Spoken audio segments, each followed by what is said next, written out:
নমস্কার বন্ধুরা, কাজল হেসেলে সবাইকে স্বাগত। তো বন্ধুরা দেখো, আজ আমি নিয়ে চলে এলাম লাউয়ের খোসা ভাজা, বা এটা ছেচকি মতো। তো শুধু লাউয়ের খোসা না, তার সাথে আমি নিয়েছি আরও অনেকটাই অন্যরকম সবজি, সেটাই তোমাদের দেখাবো করে। তো দেখতে থাকো বন্ধুরা। তো অবশ্যই দেখার শুরুতে একটা করে লাইক দিয়ে দেখা শুরু করো।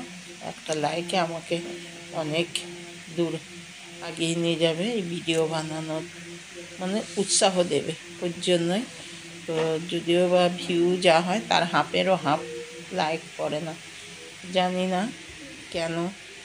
তো যাই হোক, অবশ্যই একটা লাইক দিয়ে দেখা শুরু করো। দেখো লাউয়ের খোসাগুলো দেখালাম। তো ওই দেখো, ওই লাউয়ের খোসাগুলো এইভাবে কুচি করে কেটে নিয়েছি। কাটাটা আর দেখালাম না, এইভাবে কেটে নিলাম। অনেকগুলো খোসা একসাথে ধরে নিয়ে ঝিরি করে কেটেছি।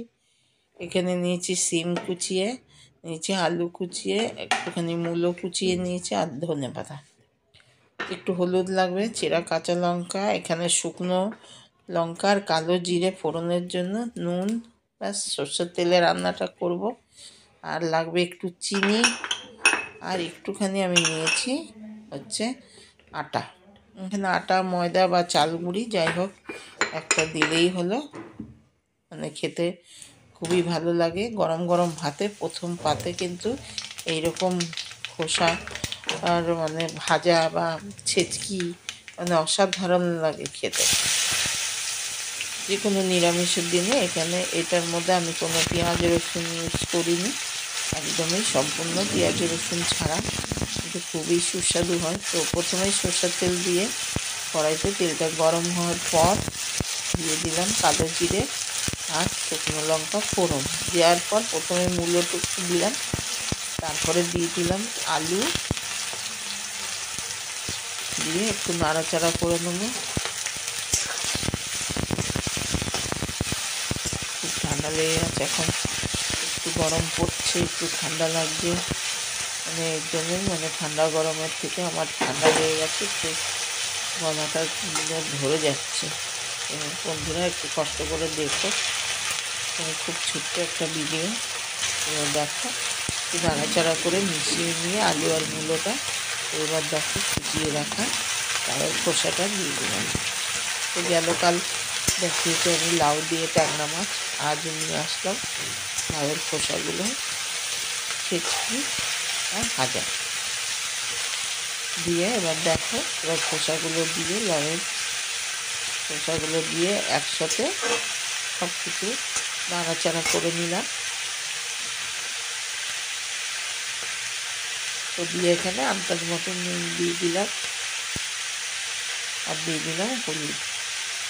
মানে খুব বেশি নুন দেওয়াটা ঠিক নয়, মানে নুন যাই হোক অ্যাডজাস্ট, তাহলে একটু কম হলেও বেশি ভালো লাগে খেতে এইসব ছেচকি বা ভাজাতে। খুব বেশি নুন হয়ে গেলে অতটা ভালো লাগে না খেতে। তা যাই হোক, নুনটা যে যার আন্দাজ মতোই দেবে, আমি আমার আন্দাজ মতো দিলাম। তো দেওয়ার পর নুন হলুদ দেওয়ার পর আবারও আমি এর উপরে যে সিমটা কেটে রেখেছিলাম ওই সিমটা দিয়ে দিলাম।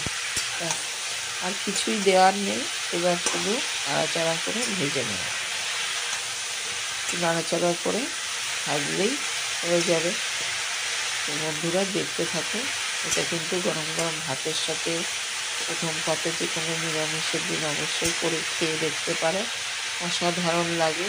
এই দিয়েই মানে এক থালা ভাত খাওয়া হয়ে যাবে। এমনি মিথ্যে বলছি না, অবশ্যই করে খেয়ে দেখবে, সত্যি মনে হবে যেন এতেই এক থালা ভাত খাওয়া যাবে, আর কিছুর দরকার পড়ে না। তো দেখতে থাকো, দেখো এইভাবেই নাড়াচাড়া করতে করতে আমি ভাজা করে নেব। কোনো ঢাকা অতটা দেবো না, আমি ঢাকা না দিয়েই করবো।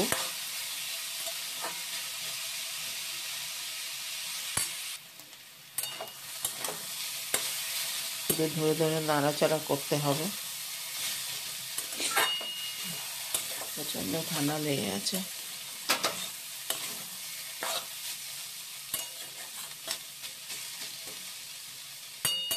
অনবরত নাড়াচাড়া করে এটা ভাজাটা করে নিচ্ছি আমি।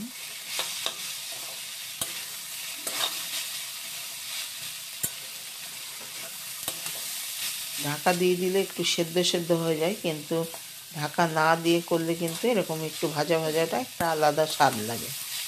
ঢাকা দিলে তো ঘামে একটা জল বেরোয়, তো কীরকম সেদ্ধ সেদ্ধ টাইপের হয়ে যায়, তো সেদ্ধ হওয়ার দরকার পড়লে তাড়াতাড়ি তাহলে ঢাকা দিলেও হয়, কিন্তু এটা ঢাকা না দিয়েও করলেই খুব বেশি ভালো হয়।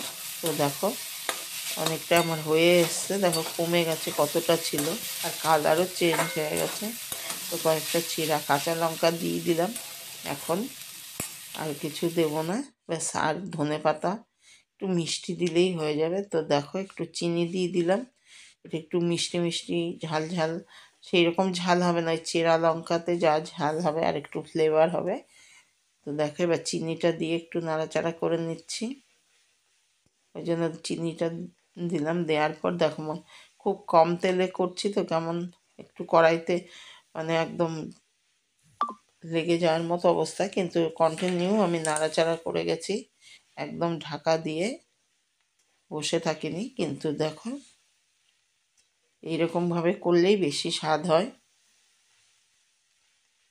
তো এরপর নামানোর আগে একটু ধনেপাতা আর একটু যে তোমাদেরকে আটা দেখালাম, আটা বা ময়দা, ওইটা একটুখানি উপর দিয়ে ছিটিয়ে মানে একটুখানি দেবো, দিলে এই দেখো একটুখানি ছিটিয়ে দিলেই বেশ এটা একটুখানি মানে টাইট টাইট হয়ে যাবে, ওই জন্য আরও বেশি ভালো লাগবে খেতে। দেখো এই দেখো একটা ঝরঝরে ভাবটা থাকবে না, একটু টাইট টাইট হবে, ওর জন্যই বেশি খেতে আরও ভালো লাগবে।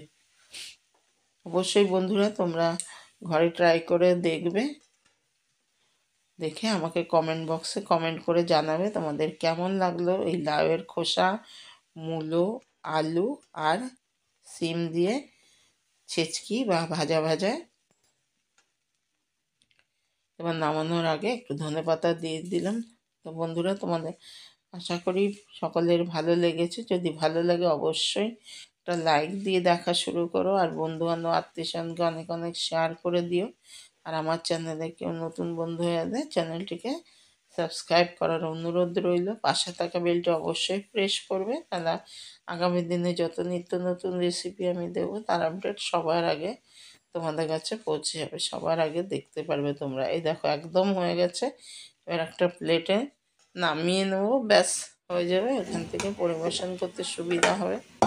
তো বন্ধুরা তোমরা এতক্ষণ আমার সাথে থেকে আমার এই রেসিপিটা দেখার জন্য তোমাদেরকে অনেক অনেক ধন্যবাদ। সকালে ভালো থাকবে, সুস্থ থাকবে, সাবধানে থাকবে। আজ এই পর্যন্তই, আবার আসবো অন্য কোনো রেসিপি নিয়ে। তো এবার আসি, সকলকে টাটা, বাই বাই।